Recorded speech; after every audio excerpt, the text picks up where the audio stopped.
what is your attitude to forgiveness and vindictive? The opposite of vindictive. Yeah.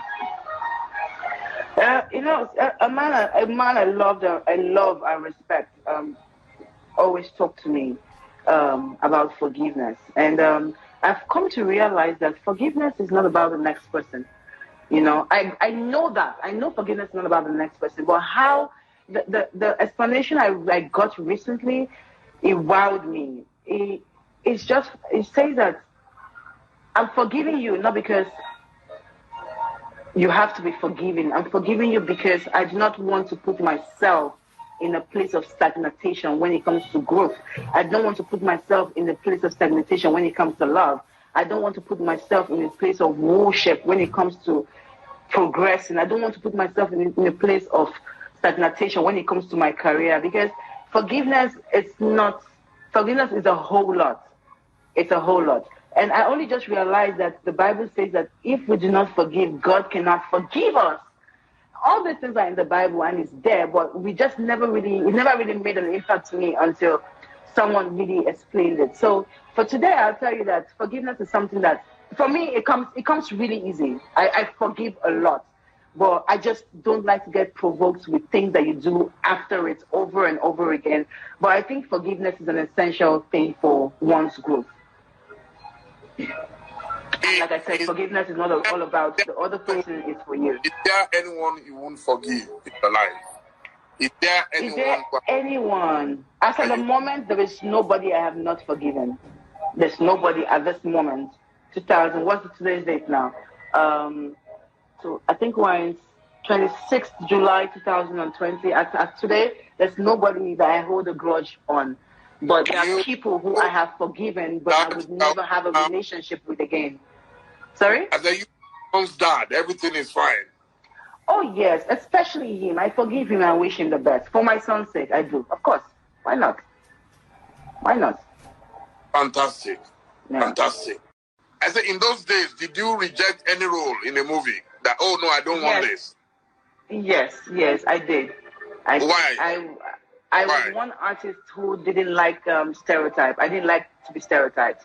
And Nollywood had this habit. If you watch most of Uncle Peter Duche's film, it never changes. Only his name changes. His words never even changes. His character never even changes. Nothing changes. Maybe sometimes his clothes even changes. But his name is only the constant thing that changes. They always give him the same role all the time, and I wonder why he takes it. But then again, I mean, he's a veteran, so why I'm never going to question that. So I said that to say this, that sometimes when you're good at a role, Nollywood will want to impose that role on you. They want to just give it to you until the whole world just gets tired of your talent because you're playing just one particular role. So if I play the bad girl role, I never wanted to play it again. For me, it was not the money. It went, for me, coming into Nollywood, I knew I wanted to grow, definitely. But it was not about money. It was about being good and being one of the best.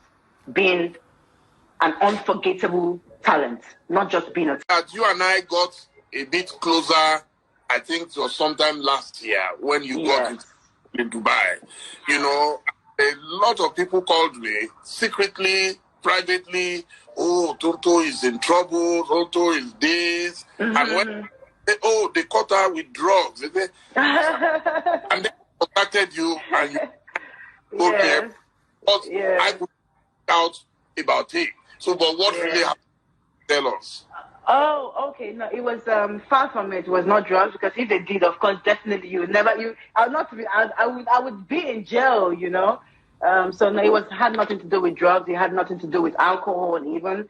I really don't want to go into so much about Dubai, because it's a place where I have a home now, and I want to be able to enter into Dubai freely after all of this, and that's why I really never talk about it. But I was insulted by one of the guards. He said something very derogatory to me, and he said it in Arabic. I think Lebanon, it's called Sharamuta. Sharamuta, it means prostitute. It means a call girl, And I was not so dressed. I mean, it was a show, right? So I had like a very amazing bra inside, and I had this, blazers on top. To them, it's haram. You know what haram means? To them, Yes, it's haram. When yes. you're not dressed properly, yeah. So to them, it's haram. So yeah, so that's where all of the altercations started and everything. So that was the only problem. So anything aside that, it was just all wrong information. That was the only problem I had, you know. And yes, I'm also trying to film. Yeah, I was trying to film the situation. They said that was wrong. So that was it. That was just the only thing.